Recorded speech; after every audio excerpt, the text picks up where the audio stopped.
Hey everybody, and welcome to Thrive Youth. We are the youth group with Moyock Assembly of God, the place to believe. So when you start to build a house, you have to have a blueprint to follow. It's a set of plans where the house is drawn out.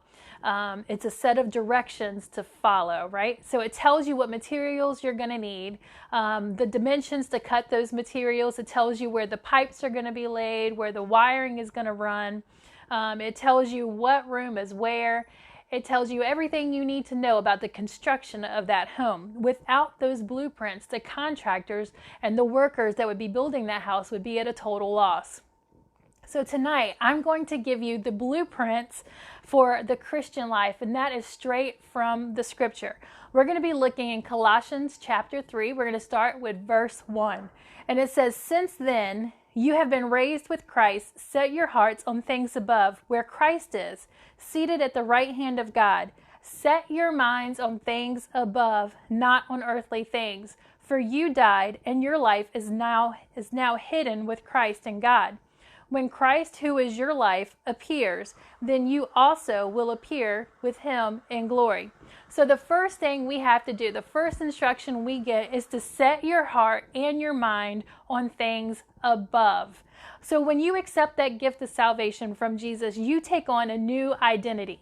We need to focus on the things that Jesus would have us to focus on.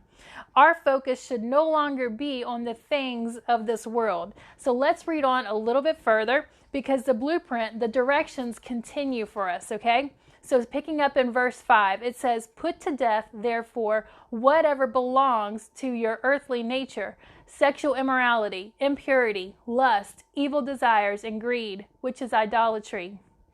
Because of these, the wrath of God is coming. You used to walk in these ways in the life you once lived, but now you must also rid yourselves of all such things as these: anger, rage, malice, slander, and filthy language from your lips.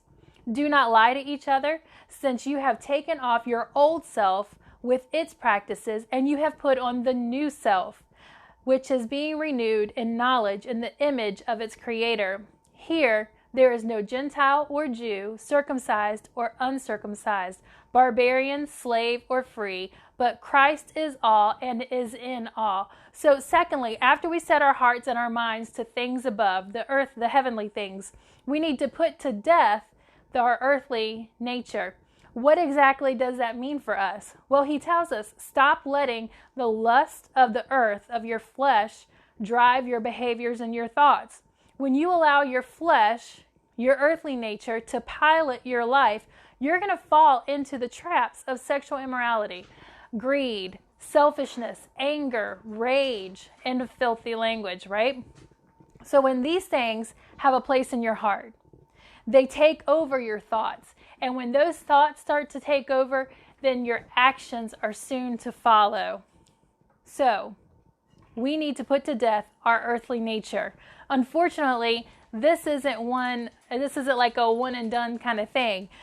This is something that we have to tackle daily. We have to tackle this moment by moment, thought by thought. It is a constant, ongoing process. It's something that we always have to be aware of. So we have to shift our focus to heavenly things, and we have to die to our earthly nature. But what else? What else do we need to do to live this Christian life? So let's read on. We're going to pick up now in verse 12.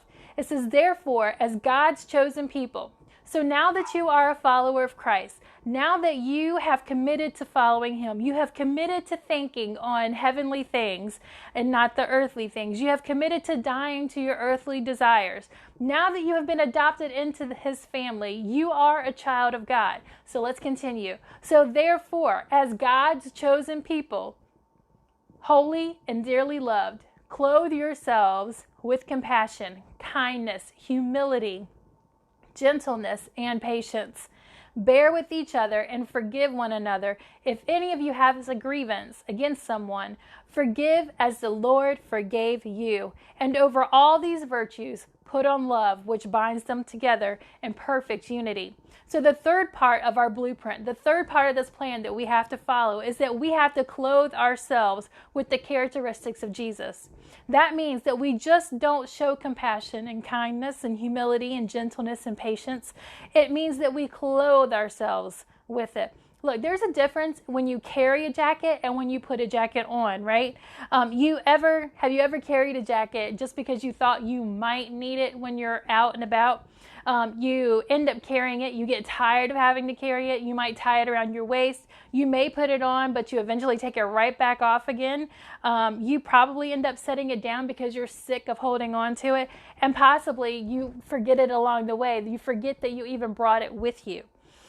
You are not committed to that jacket at all, right? But when you wear it, when you put that jacket on, you have committed to needing it. It is part of your outfit. It is a part of you for that day, and you're not going to lose it. You're going to be using it. So when you clothe yourself with the characteristics of Jesus, they become a part of who you are. It's not just something that you might use if you really need it or if you think about it. It's not something that you're going to let slip off or forget about it, set it down and leave it. You are committing to being a part of it, and that is a part of you. So part of this includes forgiving others, even those who never say they're sorry. And I know that stinks, right? It's not fair, and it is hard, and it hurts when you have to forgive someone who never even acknowledges that they've hurt you or that they've wronged you. But when you hold on to something against someone, I'm going to tell you what, it does not hurt that person in the least bit. It does not affect their life at all. Who does it affect? It affects you. It hurts you, and it affects your life. It damages you. It affects you. So you have to forgive as Jesus has forgiven you. Now, the last part of this is that everything you do, not some of the things, not maybe this thing, not that thing, everything you do, you must do in love. 1 Corinthians 13, Paul teaches us that you can do miracles, that you can prophesy, that you can do all these amazing things, but if you don't do it in love, then they mean nothing. Everything that we do has to be done in love. Let's look at the last direction from the blueprint that Paul has given us. Verse 15, it says, "Let the peace of Christ rule in your hearts, since as members of one body you were called to peace, and be thankful." Lastly, let the peace of Jesus rule in your heart. As a member of God's family, we have been adopted into the body of Christ. And as one body, we are called to function in unity and in peace. So when we focus on heavenly things, when we die to our earthly desires, when we clothe ourselves with the characteristics of Jesus, when we do everything in love, the peace that passes all understanding, the peace that can come only from the presence of God in your life, the peace of Jesus will rule in our hearts. So when we face difficult times, we don't give up. We don't get all crazy inside with anxiety and let it rule in our hearts.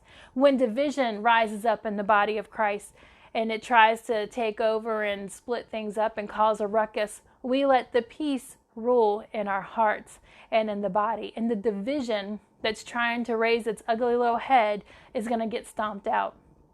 So let peace rule in your hearts. So as we are constructing your life, as you're constructing your life in Christ, as you are navigating your relationship with Jesus, I want you to remember these things. Focus on things above. Focus on the heavenly things. Kill the earthly desires. Stop focusing on who you used to be. Stop focusing on what the flesh wants and what all the earthly things are pushing you to think is acceptable. Kill those earthly desires. Clothe yourselves in the characteristics of Jesus: compassion, kindness, gentleness, patience, humility, love, all these things. And let the peace of Jesus rule in your heart. Let's pray. Father, I thank you for each and every one who is watching this today, Lord God. Father, I pray that you would show them, Lord God, how to focus their hearts and focus their minds and their thoughts, Lord God, on all things heavenly above. Lord, I pray that you would help them to kill off the earthly desires in their hearts and in their minds, Lord God. Father, I pray that you would help them to clothe themselves every day with your characteristics, with your love and your compassion and your kindness and your gentleness and everything that you embody, Lord. And Father, I pray that you would help us to forgive those, Lord God. Forgive one another, Lord. And Father, I pray that you would help us to do everything that we do. Let it be in love, Lord. Let that love be an action word in our lives, Lord God. And Father, I pray that your peace would rule our hearts, Lord God. That when things start to rise up against your peace, Lord God, that peace is going to take over, Lord God, and just let us know that you are in control and that you have everything worked out, Lord God, and that you have a plan for our life. Father, I pray that whatever they are facing right now, Lord God, that you would speak peace into those situations, Lord God. Father, if it's somebody that they need to forgive, Lord God, if somebody has wronged them, if somebody has hurt them, Lord God, Father, I pray that you would give them the strength and the courage to forgive them, even if that person doesn't acknowledge the wrong that they've done.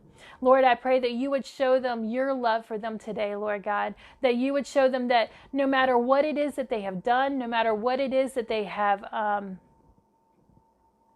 no matter what is going on in their minds, whatever is going on in their lives, Lord God, that you know them by name and that you created them for a special purpose, Lord God, and that you love them more than anything else. And Lord, I thank you for everything that you are doing. In Jesus' name we pray. Amen.